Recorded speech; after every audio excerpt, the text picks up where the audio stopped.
Continuing on with Lecture Day 7, let's start talking about a man named Xenophon. So, Xenophon was born in the year 430 BCE, and he lived to about the year 354 BCE, okay? So 430 BCE was right when the Peloponnesian War was beginning, so he'd have missed most of it as being old enough to fight. He would have been only a child during most of it, but later on he did actually fight in it. And he eventually became in charge of the leader of the 10,000, as it became known as. And he was a leader of 10,000 Athenian mercenaries.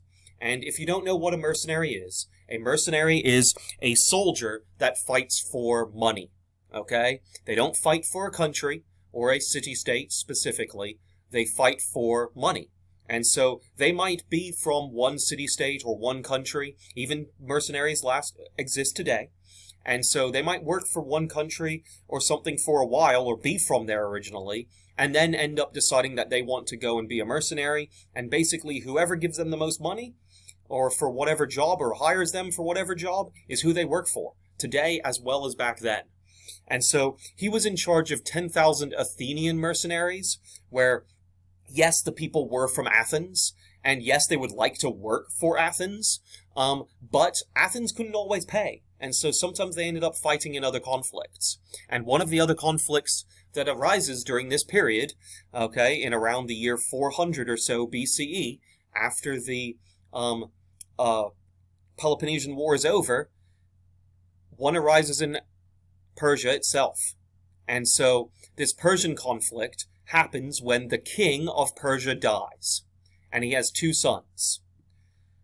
The oldest son is normally who takes over whenever a king dies. Okay, that is by tradition who is supposed to take over, the older son. And in this case, the older son is a man named Artaxerxes.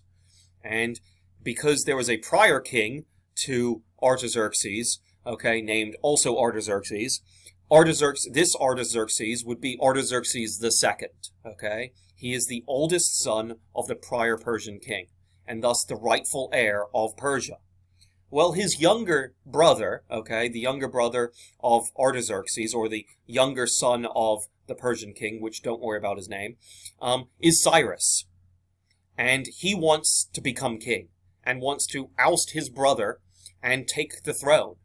And Cyrus gets a hold of a ton of money during this period, and has been kind of saving up for this, and decides to send a letter with a little bit of money in that, with that letter and messenger from that Pony Express, right, from the Persians, all the way to Greece. And he sends it to Xenophon, and he asks for Xenophon's 10,000 to come and fight against Artaxerxes. So Cyrus is hiring Xenophon and his 10,000 Greek mercenaries to fight in a civil war in Persia.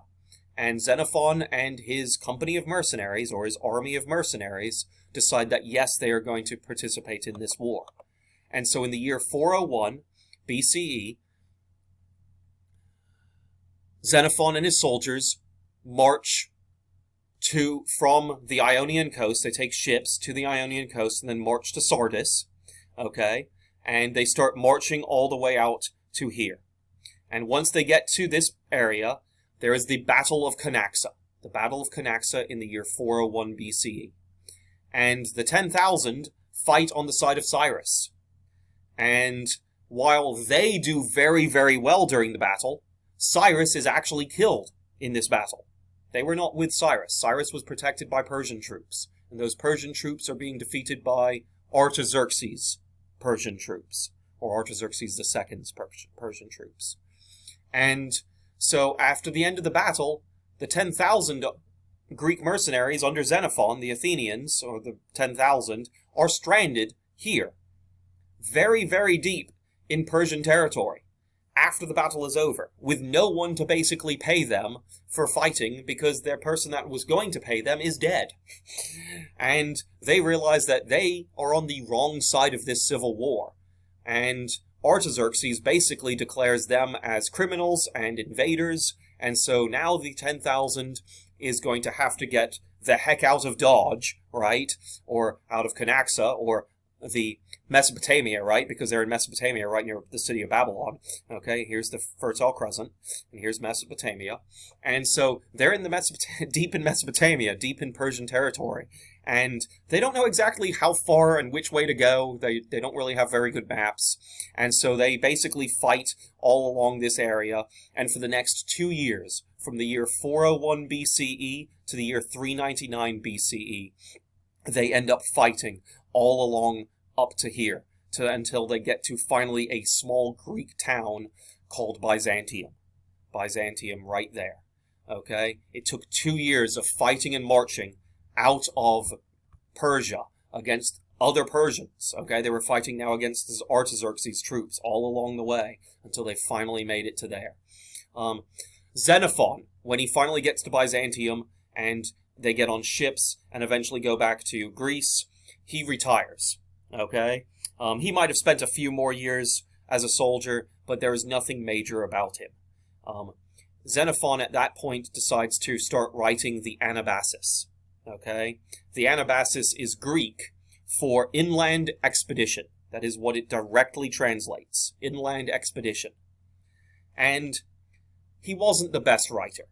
Okay? I've read Xenophon's work of the Anabasis, or translation of it, and it's kind of rocky, to say the least. The speech patterns in it, the writing in general of it is just not good.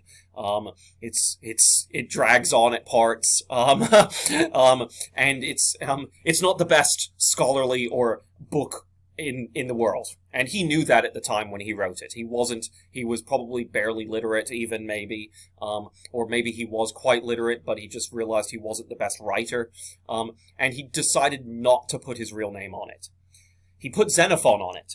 It's Anabasis by Xenophon. But Xenophon is not his real name. It is a pen name. And we don't actually know Xenophon's real name. It is probably just a pseudonym or a nickname that he used to go by. Maybe it was his a family name, but he used it as a pen name. Just like several authors aren't actually named certain things. Okay, they actually just go by a pen name. Mark Twain is famous for that. He wasn't actually Mark Twain. And so others do that as well. It's just a common thing, okay?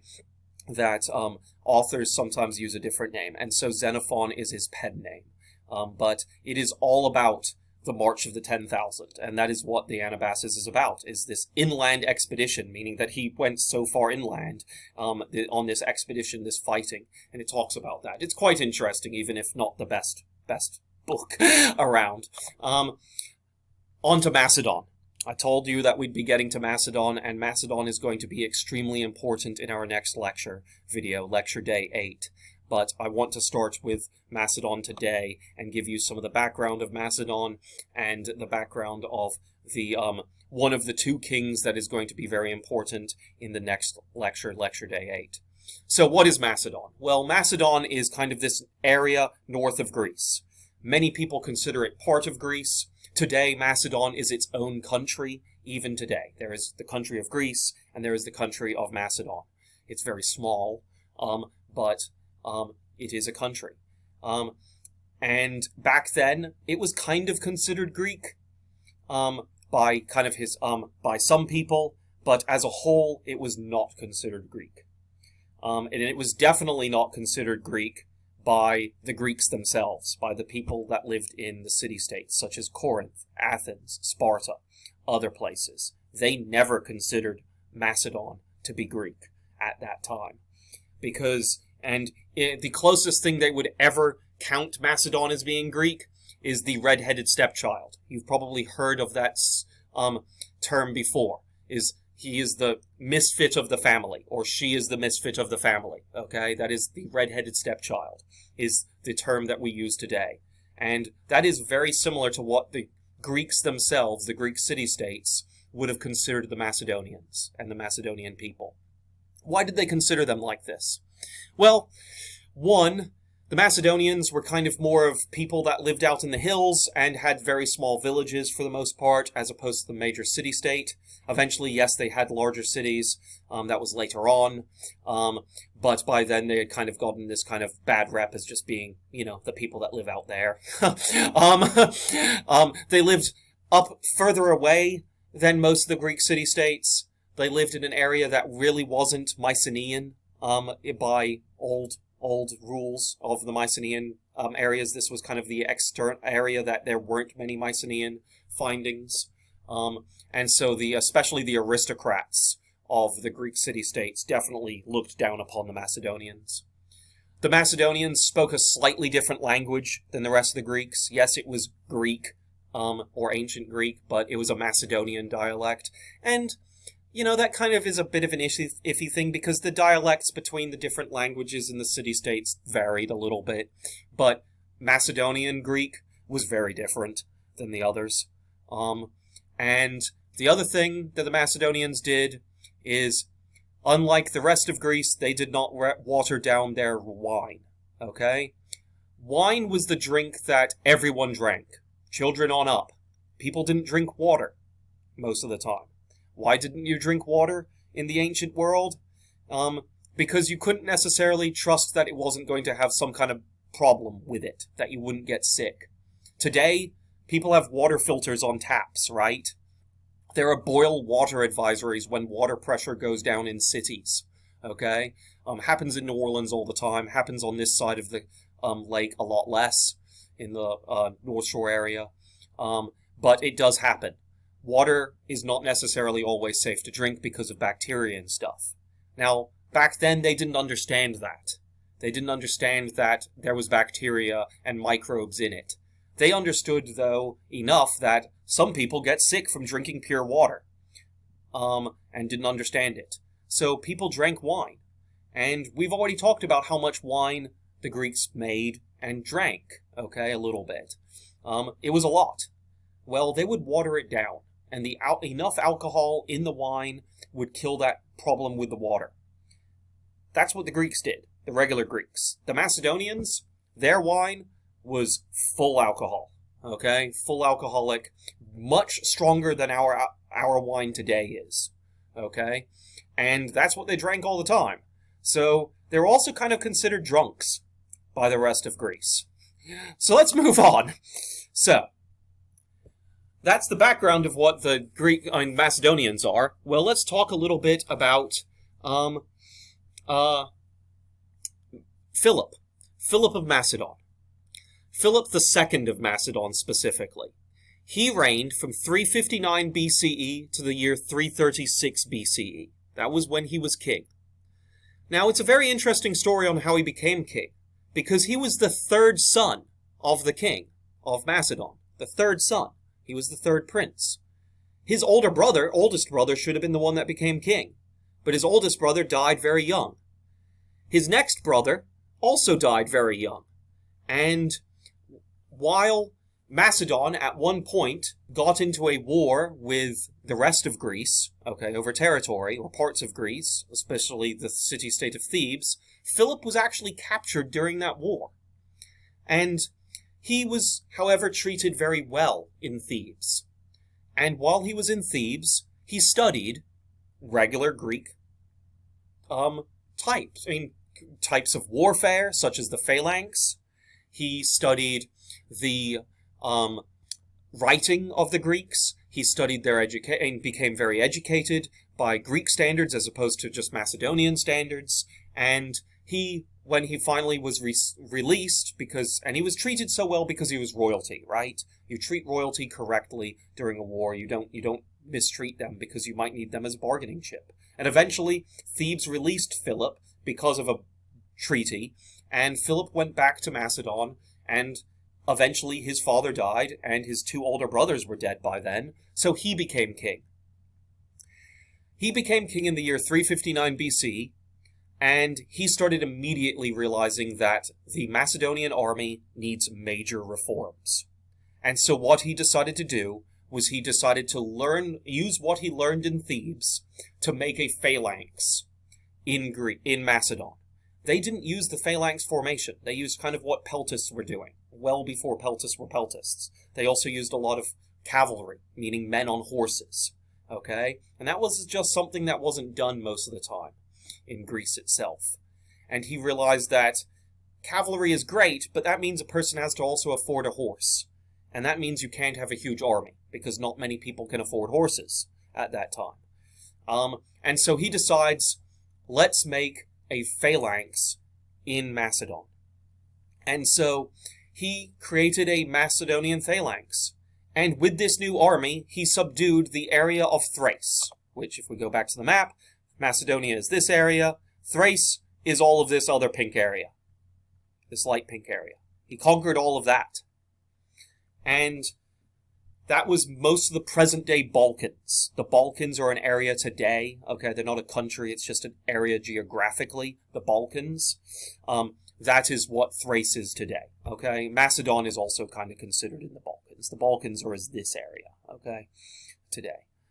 This area up here, as well as this area. It's all called the Balkans. Okay? And so he conquered that area with his new army. Well, what did his army look like? Well, his army looked a lot like this. As opposed to the standard pikemen, he had something called the pezheteroi. The pezheteroi. Which meant pikemen, as opposed to the regular phalanx soldier, the hoplite. Okay? No longer called the hoplite. Why? Because they didn't have the massive, massive shield of the hoplon, which was called the hoplon, right? They didn't carry the hoplon. They carried a much smaller shield. Suppose the hoplon, which would have been like down to here, okay, from his shoulder down to here, this thing is only about 2 feet wide at most, okay, as opposed to 3 or 4 feet wide. If you look at a man, one of the pezheteroi, this is what they look like, with this giant spear, called a pike, or a sarissa. A sarissa is a name for a pike. It is basically, a pike is basically a spear, okay, that is 18 to 24 feet long. While the hoplites carried a spear, their regular spears, for the hoplites in the phalanx, the regular phalanx, the Greek phalanx, it was about 12 feet long, okay? These guys are wielding one that is 18 to 24 feet long, okay? You can see how long it is. At one end, it had this big, heavy metal area to weight it down, to basically be a counterweight, so they wouldn't have to carry the whole thing as heavy as it was, okay, when laying it down. They also wore basically cloth armor, just like the hoplites, which was just layer upon layer of cloth. They usually didn't carry anything more than a small dagger or a sword with them, and that was about it. The shield, the pike, or the sarissa, and that was it. They also worked in a phalanx formation that looked a lot like this. When you looked at the phalanx formation, a regular phalanx formation would have had a much bigger shield, okay, and the spear would have only gone out to about this distance. These pikemen, not only just the first, second, and third guy can fight someone, but fourth, fifth, sixth guy, maybe even 7th or 8th guy can be stabbing someone out here, as well as stab people from even further away than the regular phalanx. So the Macedonian army's reform and Macedonian phalanx is very different than in the regular phalanx formation. Earlier, I also linked this video into your access and posted this video, so I would like you to watch it. It shows how the Macedonian phalanx would walk and what they looked like when they were getting ready for battle. I think it's a pretty cool video. It is, yes, from a pop culture movie, Alexander the Great, but it is very accurate to what it would have looked like. The other part of the Macedonian reforms was the cavalry. Okay, Philip II revamped the cavalry, where he had his best and top nobles, known as the companion cavalry.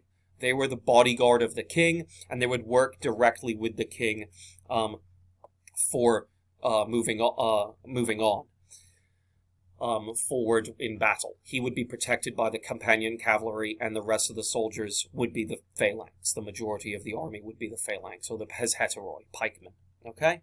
And so he decided then at this point to start going to war with the rest of Greece, now that he had conquered Thrace. And so he moves into attacking multiple places. from Macedon, not just Thrace, but he expands from Macedon southwards to the city of Amphipolis, which he conquers in the year 357 BCE. He conquers the city of Thermopolis in 352 BCE, about 5 years later. And during this period, when he has conquered those two cities, a man in Greece starts realizing that Macedonia is going to start wanting to take over the rest of Greece as well, and it will possibly do so unless all the Greeks work together. And that man is a Greek writer called Demosthenes. And Demosthenes writes these speeches called the Philippics. And the Philippics are spoken as well as written, okay? He writes them down and he has them sent around to all of the different city-states. And he tells all of them, in these Philippics, you need to really think about what Philip of Macedon is doing. He's attempting to take over Greece.